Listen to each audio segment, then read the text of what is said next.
Recibimos a nuestro primer invitado de hoy, el señor Servio Tulio Castaños Guzmán, quien es vicepresidente ejecutivo de la Fundación Institucionalidad y Justicia, FINJUS, con quien vamos a tener el honor de platicar de diversos temas. O sea, ya usted sabe, Cavada está aquí, él está aquí, eso va a ser largo y extenso. Bienvenido, un aplauso. Aplauso para don Servio Tulio, que costó trabajo que viniera. Jóvenes, muchísimas gracias por la invitación. Gracias. No, pero Le traje una abogada joven.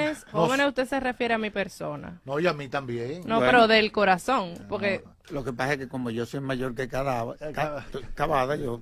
Bueno, ¿entiendes? pero la Todavía vida más lo ha los tratado jóvenes, mejor. más o menos. Mire, ¿por dónde comenzamos?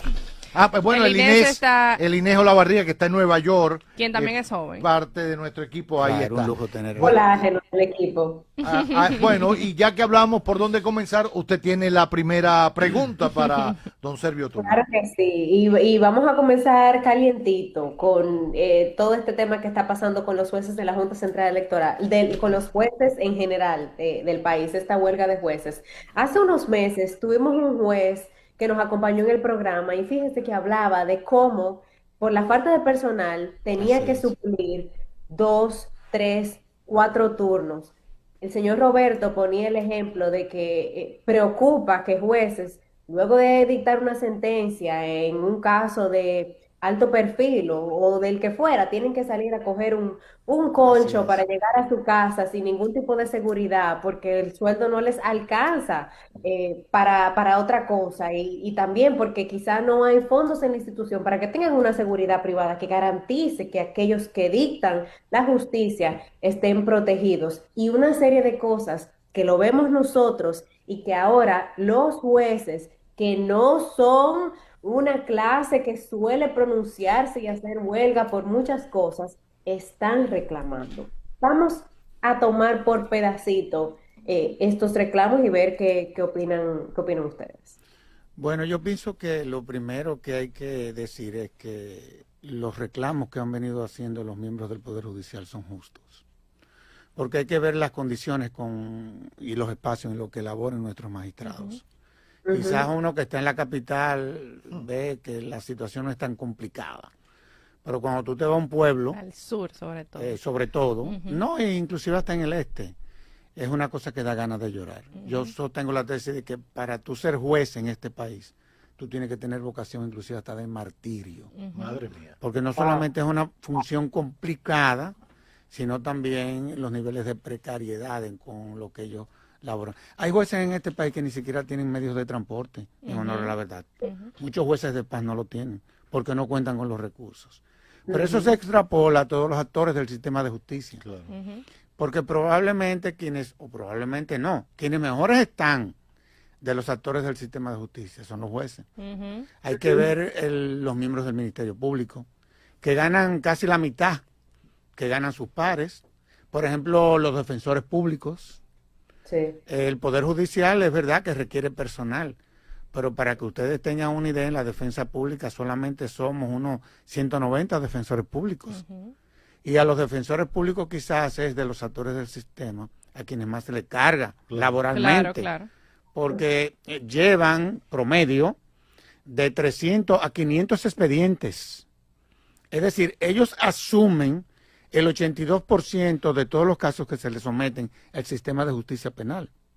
Lo que quiero decir con esto es que tú tienes que ver esto no solamente desde el punto de vista de uno de los actores, sino ya cómo viene trabajando un sistema que sin lugar es clave para la democracia. Y en fin, yo pienso que poco ha pasado en la República Dominicana, en honor a la verdad. Porque entre otras cosas, hay que ver que aun cuando han contado con muy pocos recursos, la verdad es que los niveles de formación que tienen nuestros jueces, tienen nuestros defensores, oye, va más allá que el promedio de muchos de los países del área. O sea, son personas que están muy bien formadas y sin lugar a dudas muy mal remuneradas. O sea, pese a la precariedad, hay un nivel de formación. Definitivamente Sí, que sí, sí. definitivamente que sí. Hay que ver, por ejemplo, los defensores públicos, que son para mí los que mejores saben interpretar su rol. Explíquele a la audiencia qué es un defensor público, para que puedan sopesar lo que usted está diciendo, que llevan como promedio 300 y tantos casos. Bueno, el Sí. defensor público es el que defiende a los imputados que no cuentan con los recursos para poder pagar una asistencia legal. Y esos son los más. Los más vulnerables y los más pobres de este país. O sea, los que sienten a diario el peso de la justicia, porque a fin de cuentas el que cuenta con recursos tiene con qué pagar una buena defensa. Claro. Y eso lo vemos en los casos, por ejemplo, que tienen notoriedad pública, que hay que ver los niveles de formación que tienen esos juristas. O sea, por ese mismo nivel que ustedes ven que tienen esos juristas, lo tienen los defensores. Sí. Sobre todo por la práctica, la cotidianidad, El día a día. y también por los niveles de formación que se les requieren para ser defensor público. Yo soy miembro del Consejo Nacional de la Defensa Pública y me consta no solamente las condiciones humanas que tú tienes que ser para ser defensor, sino también una serie de características como inteligencia emocional. Sí, claro. Cualquiera que hay una depresión. Pero, O sea, Y se óigame, vuelve loco también. no, claro. Inclusive nosotros tenemos en la defensa pública trabajadores sociales, psicólogos, en fin, que de manera permanente están dándole asistencia. Servio Tulio, si esto es un problema que nos atañe a todos, al ciudadano, a todos, o sea, porque es algo cíclico, o sea, le afecta directamente a esa persona que forma parte del sistema de justicia por la sobrecarga de trabajo, incluso pudiera afectar hasta la eficiencia de los resultados, porque evidentemente es una persona que su capacidad humana es limitada. ¿Por qué esto no se ha resuelto? ¿Qué falta para que se resuelva? ¿Por qué persiste el problema? Bueno, porque yo pienso que quienes conforman el sistema de justicia, yo creo que le ha faltado el valor, en honor a la verdad, de exigir lo que inclusive a muchos de ellos por ley le correspondería. Por ejemplo, la ley establece que del presupuesto al Poder Judicial, para ponerte un ejemplo, le toca un porcentaje, el 2.6%. En la actualidad, aun cuando se le aumentó su presupuesto, evidentemente que desde el punto de vista de lo que son los montos del presupuesto actual, se le disminuyó. Entonces, yo creo que a veces, si es una crítica que yo le hago a los jueces, ellos muchas veces no entienden que ellos son un poder también. Claro, sí, claro. Y como poder deben de comportarse. Entonces, yo creo que a ellos también les ha faltado. Yo Claro, creo que porque no es un favor que le están haciendo, no, le definitivamente. compete. Yo creo que lo que han hecho los jueces y lo que deberá de hacer el Ministerio Público también, que es un porcentaje del presupuesto, Sí. el 1.6, que está por ley. por ley. Claro. Entonces, muchas veces yo veo que las cabezas de estas instituciones, y es parte de las quejas que tienen los jueces, no hacen los reclamos que de conformidad con lo que establece la Constitución debieron de haber hecho. Ahora, dígame Han algo. acostumbrado al sistema a funcionar con pocos recursos. Y ahora la gente podrá cuestionar, bueno, pero que si ha funcionado así toda la vida, ¿por qué ahora exigen? Y ahí es donde está el problema. Tal como usted dice, todo comienza en la cabeza de exigir como poder de Estado lo que corresponde para poder dar a la ciudadanía un servicio de calidad con un personal bien remunerado y contento con sus condiciones laborales. No, y más aún cuando estamos hablando de la denominada, a mí no me gustan esos clichés, digamos así, de la denominada justicia independiente. Ay, por favor. Entonces, si estamos partiendo de que esa es una realidad ya, porque eso de la independencia, eso es como, Un cliché. eso es un cliché porque Yo a quería fin de preguntar. cuentas eso es muy intrínseco de la persona. Claro. Eso ni siquiera te lo da una ley, Claro. ni te obliga la Constitución. Es que el que es independiente lo es porque por su naturaleza es independiente y punto, se acabó. Entonces eso de la justicia independiente, a mí eso no es que me caiga mal, pero yo como que no creo que haya utilizar ese tipo como de cliché, como para tú poder real efectivamente, poderle decirle a tu sociedad que tú estás, desde el punto de vista de lo que son tus atribuciones, Ajá. tú estás haciendo lo que dice la ley. Lo que te Eso es lo que, compete. eso es lo que es ser independiente. Con ese término de justicia independiente, Servio Tulio, realmente, luego de que se ha hecho conocido y luego de que se hizo la independencia del Ministerio Público del Poder Judicial, ¿realmente ha creado una diferencia respecto a los resultados de las sentencias, los procesos? No, yo lo que pienso es que la sociedad dominicana tiene que entender que la justicia no es ni lo que diga el Ministerio Público, ni tampoco es lo que digan abogados de los imputados. Es lo que finalmente, sobre la base de lo que se le presenta a un juez, el tribunal, a fin de cuentas, decide. Por ejemplo, muchas veces la sociedad dominicana está muy pendiente a las acusaciones que hace el Ministerio Público. Pero si nosotros no lleváramos de que todo lo que el Ministerio Público presenta como prueba de un caso del cual él construye una teoría, mejor entonces eliminemos los tribunales. Sí. Claro. O sea, si ellos tienen la razón desde el punto de vista social, ¿qué sentido tiene entonces que sea juzgado? Yo no entiendo. Si ellos tienen la verdad, ya. Ahora lo que pasa es, y ahí vamos, lo que pasa es que nosotros, el modelo penal en este país cambió.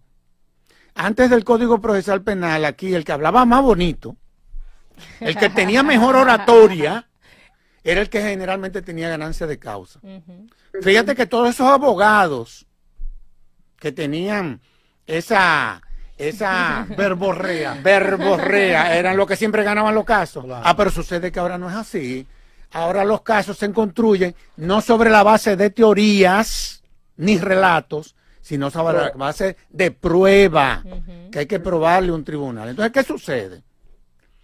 Que siempre que se presenta una acusación, como a mí me gusta hablar con claridad, y por eso siempre me busco problemas. No, yo estoy feliz de que usted Pero esté como aquí. tú planteaste la independencia, y la independencia en el fondo es tú hacer lo que tú entiendes que es correcto, sucede que los casos comienzan cuando se presentan acusaciones y comienzan a identificarse quiénes en principio fueron los que cometieron los hechos. Y los medios y las redes, eso es lo que ven. Entonces se construye una percepción que cuando eso llega al tribunal, ahí hay un problema. Sí. Claro. Porque el caso se conoció previamente en un escenario que no es el escenario para tú conocer un proceso. Entonces ahí comienza el principal problema. ¿Dónde tú te das cuenta quién fue que falló? Cuando tú lees la decisión. Pero yo también veo que aquí hay sectores que comienzan a emitir juicios respecto a una sentencia Sin haberla leído. que tiene 3.446 páginas, que no es verdad que tú la lees en 2 días o 3 días, y comienza entonces a emitir juicio sobre lo que un determinado juez finalmente dictaminó, y no es así. No es así. Otra cosa. Yo recuerdo, yo vine aquí, cada vez que yo vengo aquí me busco un problema. Bueno, estoy yo aquí. En las redes. Sucede que en una ocasión se le estaba conociendo una medida de coerción, una revisión de medida de coerción a un imputado. Y yo decía que eso es un derecho que establece la Constitución. Claro. O sea, cuando a ti te imponen una medida de coerción, el código establece plazo para que te la revisen. Claro. A los 3 meses. Oye, yo he dicho que esa gente tiene el derecho de que su medida de coerción se la revisen. Sí. No. A mí me publicaron 2 periódicos. Servio Tulio Castaño defiende a los acusados de corrupción. Oye. Pero, oye, qué cosa más seria. Disparate total. Entonces, por eso es que yo digo y he dicho siempre que yo nunca he estado de acuerdo con la prisión preventiva. Yo no sé si ustedes se acuerdan. Bueno, ahora hubo un caso en donde a 40 de los imputados, en principio, se le dio un auto de no lugar. Que eso es un revés contra la lucha contra la corrupción. Pero es que tú los casos no lo puedes estigmatizar de que es un indicio de que se está luchando contra la corrupción. Los actores de justicia, partiendo de lo que son las atribuciones de cada quien, juegan un rol. Entonces, A mí no me venga con esas cosas.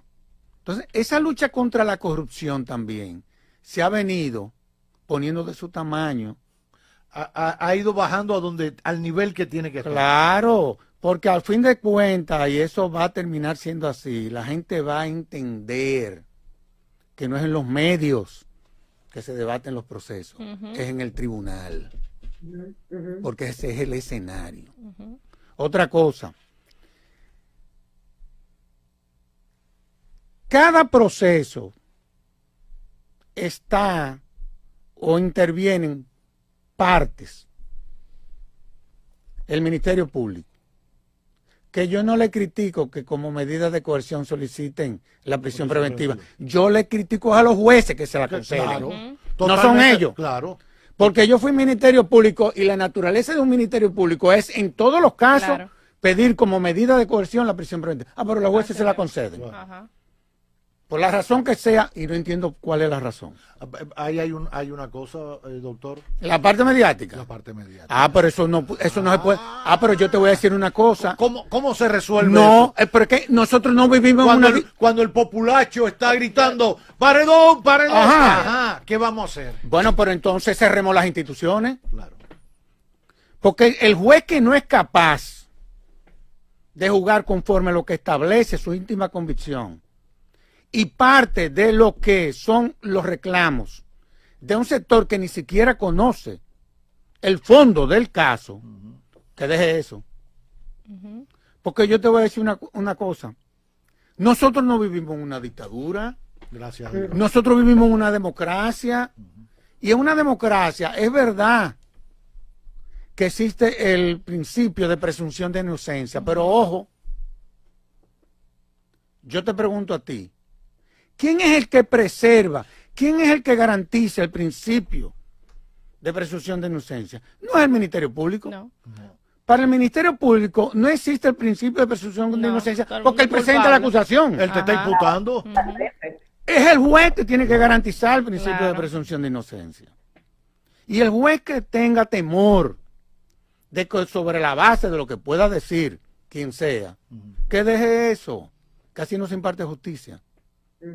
La institucionalidad se construye y se construye sobre la base de lo que establece la ley y de lo que establece la Constitución. Por cierto, Participación Ciudadana dijo que en este fallo del caso de supuestos actos de corrupción donde figuraban, y lo cito porque ya hay una sentencia del Constitucional que debemos respetar todos, incluyendo el Ministerio Público y los medios de comunicación, que había prohibido llamar los casos por nombres de especies marinas. Ah, pero yo te tengo una buena noticia. ¿Cuál es?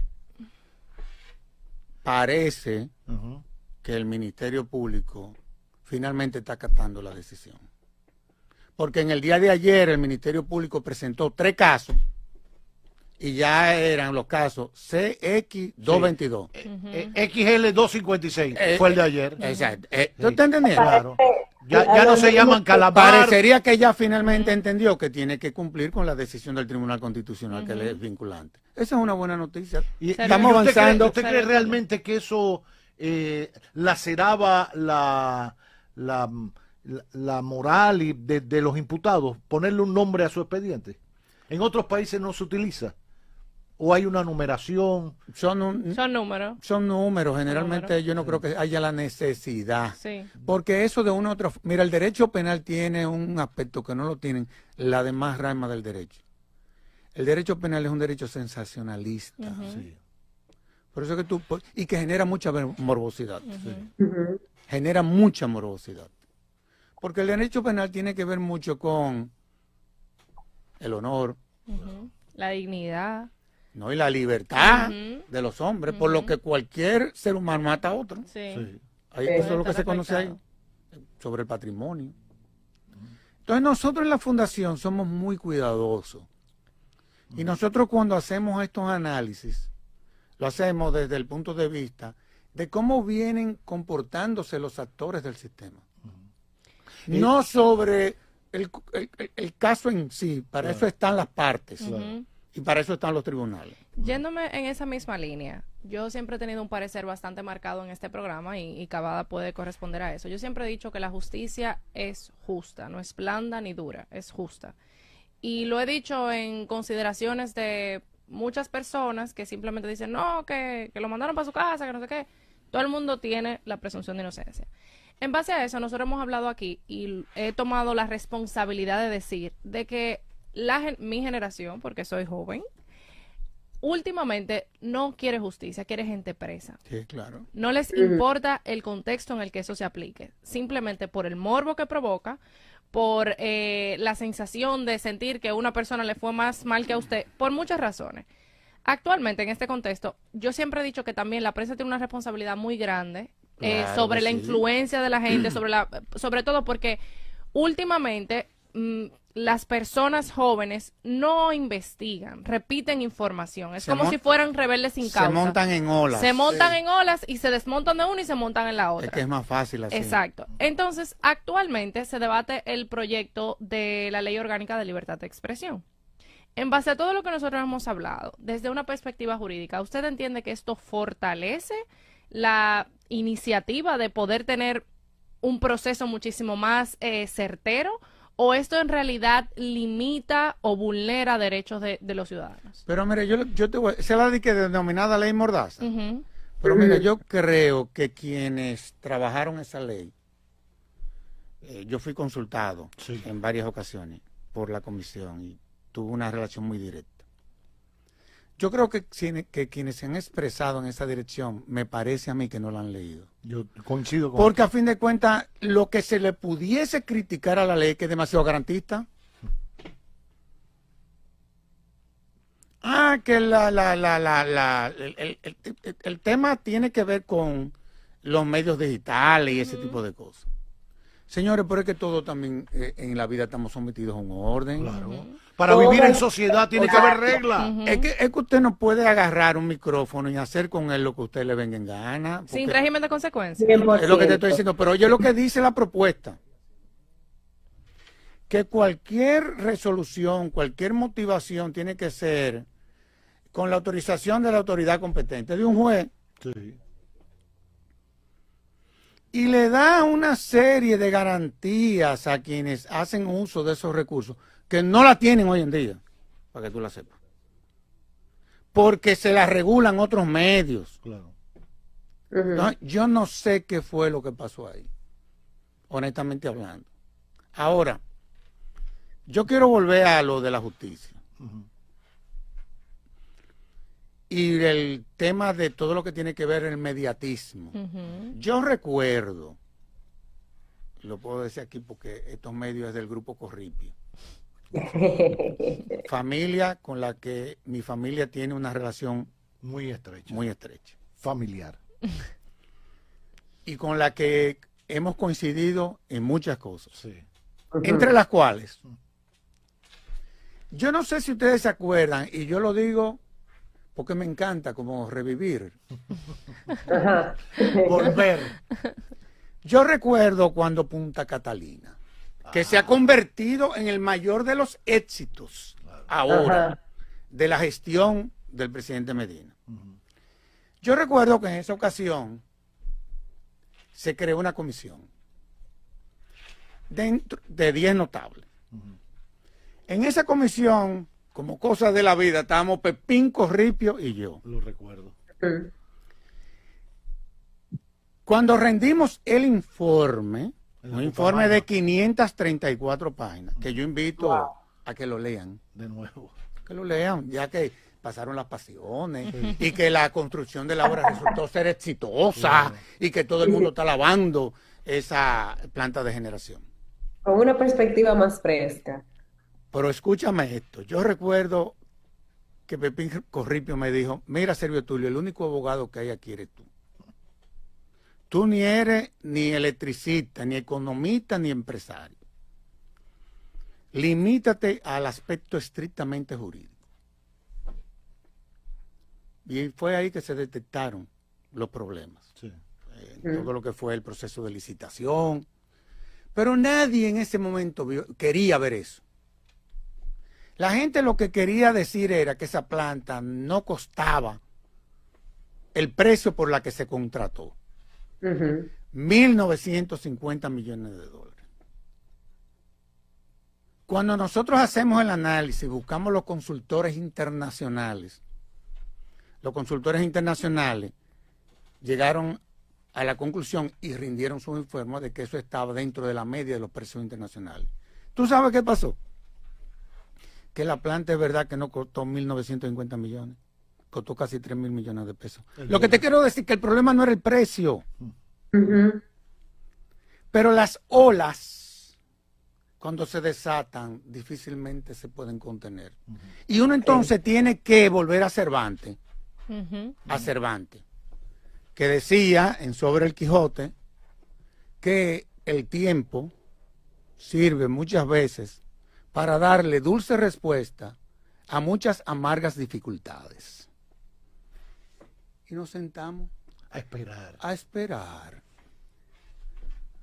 La cantidad de gente que comenzó a llamar a uno a pedirle excusa, pero más aún, ustedes que conocen a Pepín Corripio, Pepín Corripio a ti te ha dicho, tú que tienes una relación complicada porque tú manejas un noticiero, que tú sabes lo que representa para una planta televisiva. Probablemente esa es la parte más sensible de un canal de televisión. Delicado. Pepín Corripio te ha dicho a ti alguna vez lo que tú tienes que hacer o lo que tú tienes que dejar de hacer. Jamás. Ese, y mire, lo digo con la satisfacción más grande y plena del mundo. Esa fue la conducta de ese hombre en esa comisión. Esa fue la conducta de ese hombre en esa comisión. Es que así. ¿Tú entiendes? Entonces, uno nada más tiene que sentarse a esperar. Darle tiempo al tiempo. Y la sociedad dominicana entender que el Ministerio Público es una parte del proceso. Y que los jueces están para evaluar lo que el Ministerio Público le somete. Dame los hechos. Evaluar. Y sobre la base de esa evaluación que se hace entre partes, porque hay un contrapeso entre abogados, de imputados y el Ministerio Público, entonces el Ministerio Público, los jueces construyen desde el punto de vista de lo que establece la ley su decisión. Y no es que yo defienda a los jueces, es que nosotros también tenemos que tener cuidado con los demás. Claro. Emitiendo juicio. Esa juez es una juez de carrera que tiene 27 años en el Poder Judicial, que ha mostrado una conducta, pero más aún, lo que mandó a juicio de fondo no es que esa gente está condenada. Claro que no. Ahora es que viene. Ahora es que viene el caso. Esa gente pudiesen eventualmente tener una decisión en contra, pero también pueden tener una decisión favorable, porque esa gente van a ir a defenderse. Claro. Claro. Y van a buscar todos los argumentos. A esta sociedad eso es lo que hay que decirle. Claro. Para educarla. Siempre lo he dicho, por eso siempre aprovecho personas como usted para tratar de convertir esto en algo didáctico para que la gente aprenda, porque si no, se lleva de los que más suenan y más ruido hacen. Por cierto, hay quienes consideran que el hecho de enfrentar la corrupción, que es importante, que es vital para una sociedad, con la importancia que se le ha dado en las más recientes administraciones del Ministerio Público, le ha quitado el foco a otro tipo de crímenes o delitos que son también importantes para la sociedad. ¿Cómo equilibrar eso? ¿Se necesita más personal en el Ministerio Público, en la Fiscalía, más políticas de prevención? A veces, el otro día escuchaba a Farideh Raful, la ministra de Interior y Policía, que está aguantando ahí un fuete tremendo, la pobre. Pero está jugando su rol, ¿eh? Está batallando. Porque está siendo responsable. Y está asumiendo. Y está admitiendo las debilidades también. Exacto. Y lo dijo, claro, le hemos fallado a la sociedad como sistema. Porque no es un problema solo de meter preso al que mata a una mujer por feminicidio. Hoy la parte preventiva. Exacto. Comienza mucho antes de ahí. Entonces yo te voy a decir lo siguiente con relación a eso. Ciertamente es verdad, hubo un descuido. Pero desde que la actual magistrada Procuradora General de la República porque también uno tiene que ser justo en esto. Ujú. Ella ha querido crear departamentos de especializaciones y eso eventualmente puede contribuir a esos desniveles que se dan. Porque las funciones del Ministerio Público no se limitan única y exclusivamente al tema de corrupción. Ujú. Hay otras áreas. Muchas otras. Entonces, esas áreas, evidentemente, de que muchos de los que ejercen la profesión del derecho dicen que está descuidada Ujú. y que evidentemente hay que fortalecer. Ahí hay que meter dinero, hay que meter personal, etcétera, etcétera. Recursos, etcétera. sí. Recursos, sí. Ujú. Ahora, tú hablabas de sistema. Yo voy a volver al caso de la corrupción. Es un sistema también. Claro. Porque ¿qué es lo que pasa? El Ministerio Público interviene. Cuando El Ministerio Público no previene. No. Claro. El Ministerio No. Público interviene. Cuando ya explotó la cosa. No, caman ahí. ¿Quiénes son Claro. los que previenen? La Contraloría Ujú, Mm. y la Cámara de Cuentas. ujú. ¿Por qué? Porque la Cámara de Cuentas, siendo el órgano rector del Sistema Nacional de Control, es el que hace las auditorías, Ujú, que son las que Claro. le son vinculantes. ujú. Entonces, no nos enfoquemos en la justicia, porque muchas veces a la propia justicia no le damos las herramientas para que cuando presente acusaciones no cuente con Tenga- los elementos que puedan fundamentar Ujú. su teoría del caso. Ujú. O sea, esto es un sistema complicado. Claro. Y por eso es que nosotros en FIJO nos enfocamos mucho en la parte de los órganos de control. Y trabajamos muchas veces hasta con ellos, tratando de ver en qué nosotros podemos aportar. Y por eso es que tú ves que nosotros tenemos vínculos con el Ministerio Público, con el Poder Judicial, con todo el mundo. Pero, como tú decías, es un sistema. Que es válido para todo, para todo. Mire, pregunté, cité ahorita a Faride Raful, y usted formó parte, si mal no recuerdo, de la comisión de la reforma De la policial. policía. Exacto. Que eso va avanzando, se le cambió el uniforme, No, pero esto es un proceso. es un Yo proceso. quisiera saber por qué usted sonríe cuando le mencionan eso. Mira, la- yo me río porque yo vuelvo al principio. Yo recuerdo cuando a mí me nombraron como coordinador, porque a uno lo meten en cosas que tú te preguntas, pero ¿qué fue ¿Qué, lo lo que que, pa- qué, qué fue lo qué que fue, pasó? qué mal fue el que yo le hice? Porque uno ni siquiera andaba por esos predios. Para nada. Bueno, Bueno. pero usted sabe, se valora su opinión y su Sí, criterio. pero no es fácil tú hacerle un diagnóstico a una institución de hombres armados. Sí. Eso No. es muy complicado. Fácil Por lo, no es. por lo menos a mi familia eso no le gustó. ¿Qué pasa? Cuando el presidente Luis Abinader me nombra como coordinador de esa comisión que le hicimos el diagnóstico a la policía, que eso fue un desastre total, como ustedes comprenderán. La cantidad de críticas que a mí me hicieron, desde enajenado mental, porque esa es una institución que tiene muchos voceros, Sí. Ah, muchos sí. voceros. Ujú. Pero la gente no entendió que yo lo que iba era gerenciar un proceso. Ujú. ¿Qué fue lo que hicimos? Nos asistimos de la UNODOC, Claro. que es una institución de Naciones Unidas independiente, que fue la que hizo el diagnóstico. Y partiendo de ese diagnóstico que dio un desastre, Me imagino. que yo no sé cómo aquí no pasaron cosas mayores, Ujú. porque ahí no existía una institución, eso no era una institución, eso era un grupo de gente. Un edificio lleno de gente ahí. No, Manga por hombro. en donde ahí nunca se aplicó la ley, en donde los niveles de estructuras, de mando, una locura era eso. Se hace el diagnóstico y tú sabes que para tú hacer recomendaciones tú tienes que hacer un diagnóstico. Claro. Ujú. Se hicieron las recomendaciones. Esas recomendaciones se han estado implementando gradualmente.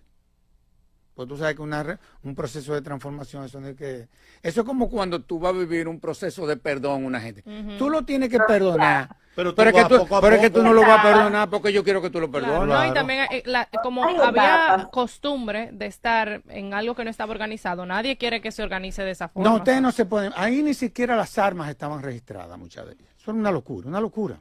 más de 200 destacamentos policiales ni siquiera con servicios sanitarios. Eso era una locura, una locura, una locura. Bueno, pero ¿qué pasa? Yo estoy creyendo que yo he terminado ahí. Digo yo, mira, salió vivo y bien. Airoso de esto. Porque a fin De abajo cuentas, del camino. para que ustedes sepan, ese proceso está sirviendo como modelo en otros países del área. ¿Okay? El Ecuador, Perú, otros países lo tomaron como modelo. Pero ¿qué sucedió? El presidente entonces me nombra como coordinador para la elaboración de la nueva ley de la policía. Que eso es más complicado. Más complicado. Porque ahí está la reforma estructural de la institución. Eso se le presentó al Congreso. Ya eso se depositó. Está en la Comisión de Justicia del Senado. Es otra policía. Sí. Totalmente diferente. Es una policía centrada en el patrullaje. Porque entre otras cosas, para que ustedes entiendan, cuando hacemos el levantamiento, del 100% de los miembros de la institución, casi 40.000 hombres, solo el 6% estaba en la calle. Los demás estaban haciendo funciones administrativas. En oficina. Sí, en colegios y ese tipo de cosas. Y en oficinas gubernamentales. O como parte de la custodia de gente ligada al sector público. Porque yo no he visto un país que le guste tanto que lo cuide un policía cuando tú llegas a una función pública. Yo eso no lo he visto como es por showing off, es por bulto, de verdad. No, pero yo no he visto una cosa igual como gente que ocupan funciones en la administración hasta de quinta categoría. Sinceramente yo eso nunca lo voy a entender. Le gusta tener un pero por eso sí. Pero es que eso es tan ridículo, en honor a la verdad. Claro. No sé si por una cuestión de formación de nosotros tres. Es un asunto de formación, pero usted lo ve ridículo porque usted no necesita tener eso para sentirse validado públicamente. Esa gente sí. Pero que eso es conozco gente que sí. Pero eso es demasiado ridículo. Sí. Claro. Y es una policía que va en la dirección del patrullaje en las calles. Por eso es que tú ves que tú estás viendo más policía últimamente en las calles. Ya alrededor del 19% están en las calles. Es un proceso. Y ahora estamos trabajando en los reglamentos, que también soy el coordinador. ¿Tú has visto cómo? Pero usted como que no le cae bien al presidente. Parece que no. Yo creo que le hizo una buena. Y como tú comprenderás todo lo... bueno, porque alguien me decía, pero yo me imagino lo que a ti te tienen que estar pagando. Ajá. Sigan pensando que el chicharrón es carne. El chicharrón es carne. Y a las reuniones cuando se va con el uno es un agüita o una limonada. No, es un miserable. Sí. en ese aspecto es un miserable. Pero lo que te quiero decir es que es un proceso que inició, que el secreto va a estar si con la policía pasa lo que pasó con el sector turismo. Que los presidentes que llegaban respetaban lo que había hecho el anterior. Seguían el trabajo. Si nosotros logramos eso, nosotros en 10 años vamos a tener una policía totalmente profesionalizada, honestamente hablando, en la que la ciudadanía se va a sentir muy cerca de ella y en donde eso va a contribuir a bajar los niveles de criminalidad. Y me explico. Tú no puedes darle respuesta al fenómeno de la criminalidad con una policía separada de la ciudadanía. Eso es imposible. No hay forma. Porque tú has hablado de la prevención. La policía es preventiva. Eso es lo que es la policía. Es una institución de prevención. Pero aquí... es todo lo contrario. Como somos el salón de la fama al revés en muchas cosas, era lo contrario. Era lo contrario. Pero vamos avanzando, paso a paso. ¿Que hay problemas? Sí. Porque es un problema de cultura. Claro. Que siguen habiendo las ejecuciones, sí, claro que sí. Ese ha sido un método que se utilizó desde Ponte Trujillo. Lo importante es que cuando se den esas situaciones, los sistemas de consecuencia funcionen. Y ahí muchas veces donde tenemos que poner la mirada ya es en el Ministerio Público, que es el que está obligado a hacer la investigación. Claro. Cuando pasan situaciones como esa. El Inés. Bueno, y en ese mismo sentido, ya mi última pregunta viene con esta prohibición de publicaciones de encuestas por parte de la Junta Central Electoral, que no hay una cosa que le guste más al dominicano que un ver por dónde anda la cosa. ¿Cuál es su opinión al respecto? Pero ahora es que yo me estoy dando cuenta que es verdad que cada vez que yo vengo aquí me busco un problema. Seguro que no. ¿Es inconstitucional lo que decidió la Junta? Totalmente. ¿Inconstitucional? Porque la Junta, tú no puedes legislar administrativamente. Hay atribuciones que le son propias al legislador. Bueno. Y el legislador inclusive ya ese aspecto, en cuanto a lo que tienen que ver con los tiempos, ya lo había regulado. Esa es la realidad de todo esto. Otra Y cosa. fíjese que esa Lo- decisión la tienen con uñas y dientes diciendo que tienen atribuciones y potestad para regular este tipo de cosas antes de una pre-campaña o antes del tiempo de campaña. Bueno, ellos pueden regular muchísimas cosas, pero ya ese aspecto, no, ellos pueden regular todo lo que tiene que ver con quienes reúnen los requisitos para ser inscritos en la Junta Central Electoral, como encuestadores, como firmas encuestadoras, eso es una otra cosa. Pero ya la ley reguló eso. Hoy precisamente, en el Tribunal Superior Electoral, hay un recurso en suspensión. Otra cosa, hablando de recursos, si usted no está de acuerdo con una decisión, recúrrala, Claro. Claro. pero recúrrala ante el órgano competente, Claro. no en los medios de No comunicación. en un micrófono ni en un live. Porque para eso, porque nosotros tenemos una estructura institucional que establece cuáles son las vías y cuáles son los recursos. Con lo que no podemos seguir estando es con desprestigiando las instituciones y sobre todo quienes componen las instituciones. Aquel que entienda que un miembro de una institución le faltó, hay instancias a lo interno de esas instituciones para que entonces le conozca un juicio disciplinario. Usted tiene una queja con ese juez, usted tiene una queja con ese fiscal. Existe un consejo del Poder Judicial y existe un Consejo Superior del Ministerio Público. Esas son las instancias. Pero yo creo que tenemos que ser institucionales en todo esto. Ya. Por cierto, hablando del tema del legislador y cómo ve los procesos electorales, la salida del Partido Revolucionario Moderno de Antonio Taveras como militante de la organización y quedarse como senador independiente, que por cierto, esa figura ha sido también controversial, de las candidaturas independientes, pero al final gustan, porque el senador optó por quedarse como independiente. ¿La curul de quién es? ¿Del partido o del legislador o de la persona? No, es de la persona. Ese debate se dio Sí. cuando se estaba conociendo la ley de partidos políticos y la ley del régimen electoral. Y eso se aclaró que eso era de la persona. Es decir, aquel que aún, porque el partido a fin de cuentas es la vía para tú poder optar por una posición electiva. Esa fue la que diseñó la Constitución. Por eso es que tú ves que el debate con la sentencia del Tribunal Constitucional era que, y esa es mi tesis, el tribunal se extralimitó. Porque cuando estábamos debatiendo la Constitución del 2010, yo recuerdo que se dio ese debate de las candidaturas independientes. Y eso se rechazó. Y se diseñó como vía para tú poder optar por una candidatura el sistema de partidos políticos. Entonces, esa es una realidad. Ahora, él se queda como independiente. Se queda como independiente, pero tengo la impresión de que él siempre lo fue.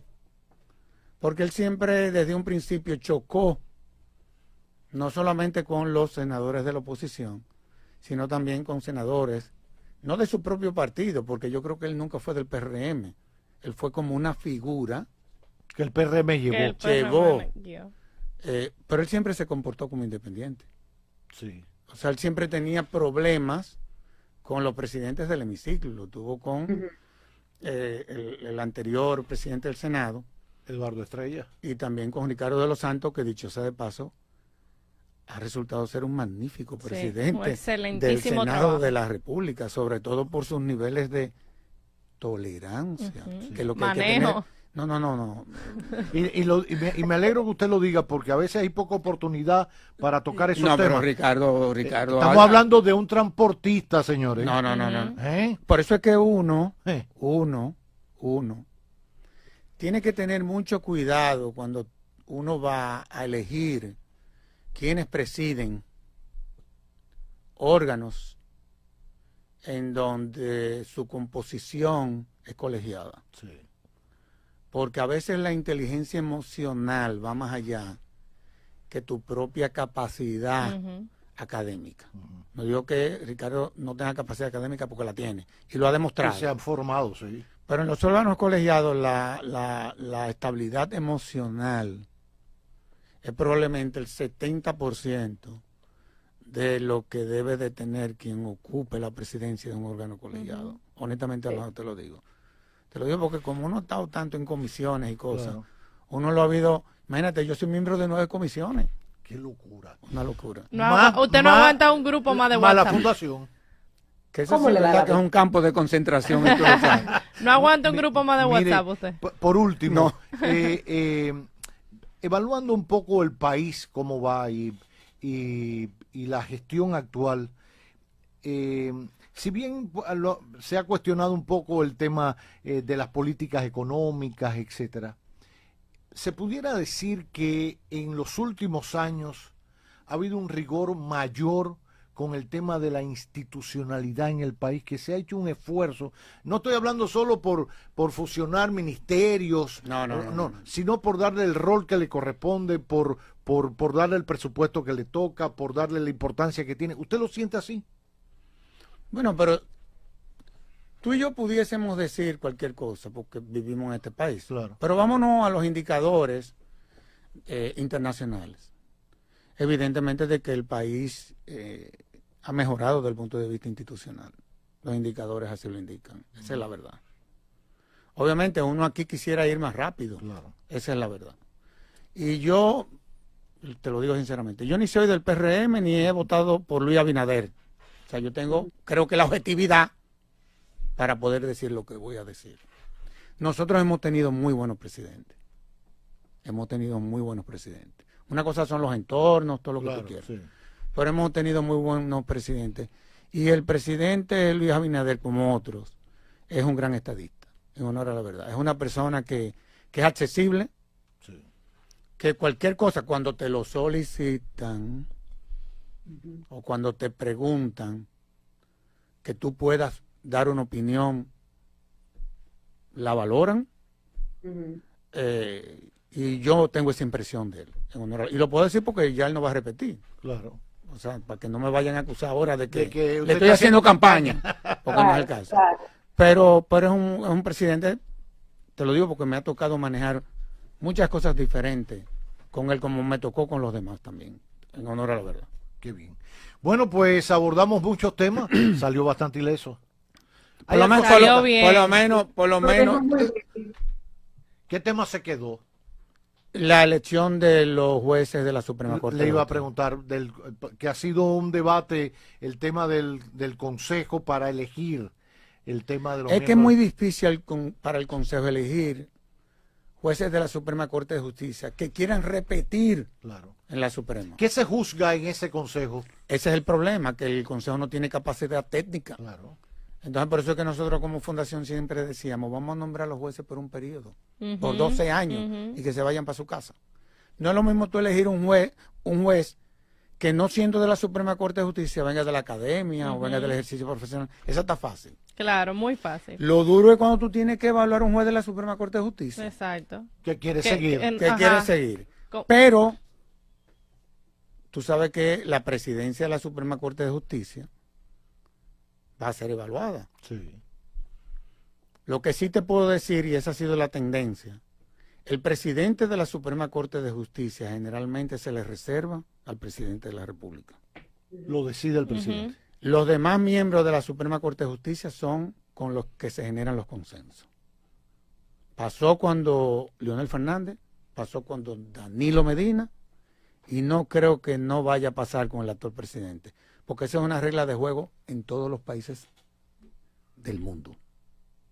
Para que lo tengamos claro desde ahora y no nos Claro. pongamos a estar diciendo cosas, ¿verdad? Tontería, tontería.